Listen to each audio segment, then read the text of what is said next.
কি করছিস সেটা? আরে ফ্রিজে বরফ নেই, বরফ ভরলাম, জল ভরে বরফ বানাতে দিলাম।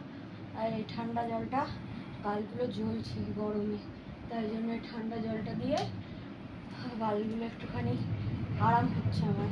জ্বলনিটা লাল লাল ভাবটা কমে যাবে ঠান্ডাটা দিয়ে। আর যে একটা ফেসবুকে একটা পোস্ট দেখছিলাম যে একটা মেয়ে এরকম এইখানটা করে একটা বরফ ধরেছে, এরকম করে চিপে বলছে মাথা ব্যথা কমে যাবে, সব ধরনের মাথা ব্যথা কমে যাবে। আরে ভাইরা এগুলো পায় কোথা থেকে? ভাইরাল হওয়ার জন্য আর কোনো কন্টেন্ট পায় না? এইখানে এরকম করে বরফ ধরে কার মাথা ব্যথা কমে?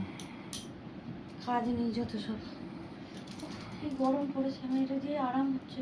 জলটা তো একটু খেলেই হয়, চোপার জ্বলনিটা কমবে তাহলে। আরে খাবো, আগে টানাটা চেক করে নি, লাল হয়ে গেছে দেখ এগুলো গরমে, পুরো লাল হয়ে হয়ে গেছে। বরফ বসতে যাচ্ছিলাম। চোপাতে কি লাগালে চোপা কমে? চোপাতে কিছু লাগালেই কমবে না, চোপা করার মতো কাজ করলে চোপাই চোপাই চলবে।